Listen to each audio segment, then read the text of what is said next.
So this was a job in Farmington I just got back from, and it's a Hisense. Obviously, you can see by the title, it's a Hisense TV 55-inch onto stacked stone in Farmington.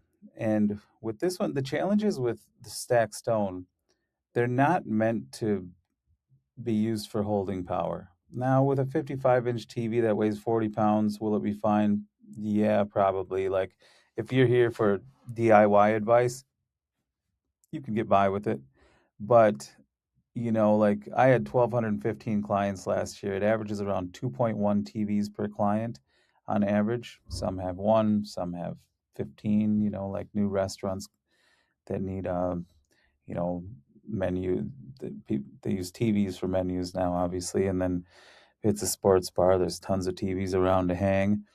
And so around 2.2, and that's a lot of TVs a year. And so professionally, you do things exactly perfectly, which is find the studs behind. And in this case, there was an outlet here and a conduit that runs down here. So down and behind the wall and right through there. But with the Hisense Canvas, they weren't going to have anything else plugged in. And so in this case, I just needed to make sure that the outlet was recessed because what happens is if you have, you just have a normal outlet above the fireplace because it's a new build.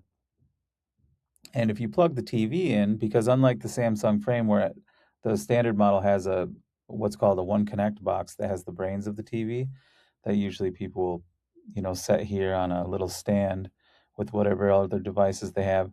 And I would run the one connect cord through the conduit and it would come out here. And so it's very clean look, of course. But with the Hisense Canvas, it plugs in just like a normal TV does.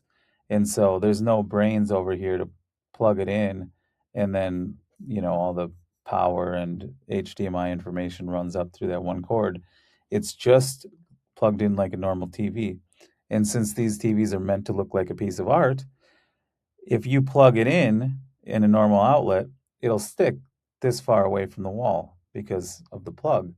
And that defeats the purpose. So in these situations, what I do is I swap out the existing outlet for a recessed outlet, and then you get that perfectly flush, clean look.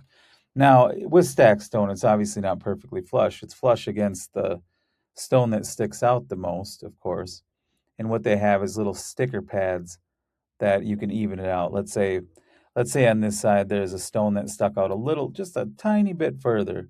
You'd offset it on the other side with a little sticker pad that they have that comes with all gallery style TVs for that reason. Because there's other scenarios where if it's going onto a plaster wall, plaster is often bowed a little bit over time.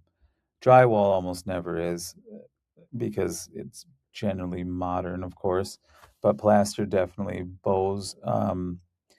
There's other stacked stone situations that it can vary drastically. Like a stone might stick out this far, and another one this far, another one this far, another one this far, and the TV can only be as flush as the stone that sticks out the furthest. And I obviously use means to offset that so that the TV isn't cockeyed on the wall. But yeah, I mean that's basically it for these. But finding the studs is your most important thing. And so if there's an outlet conduit, the stud is almost always on this side of the conduit and this side of the outlet.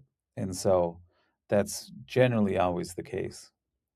And so what you can do is you take off that cover for the conduit and make sure it's on the right side. In this case, it was on the right side and then on the left side of the outlet. And so it worked out perfectly. With the Samsung frame, there's two independent brackets, which makes it a more difficult to install. And so in those cases, sometimes it doesn't line up with the stud, sometimes it does, or one bracket lines up, the other doesn't. And then there's other means I use for that, just anchors. But this turned out perfectly, absolutely wonderful family. They had a little one that was just starting to walk and was just, toddling around. It was really cute. So it was a really good job. And I like being out in Farmington. I feel like I'm away from the city for a bit. You see more trucks. You get stuck behind a tractor that's not in the wintertime usually, but in the spring, summer, fall, you're like, oh, I got to get to this next client, and you turn the corner and there's a tractor.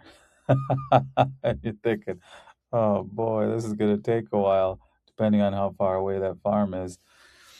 And so I like going out to Farmington. I'm there maybe once a week, I would say. Maybe once every 10 days to be more accurate, probably. I'm in the Farmington area a lot more than that, Lakeville or wherever. But Farmington itself, maybe once every 10 days.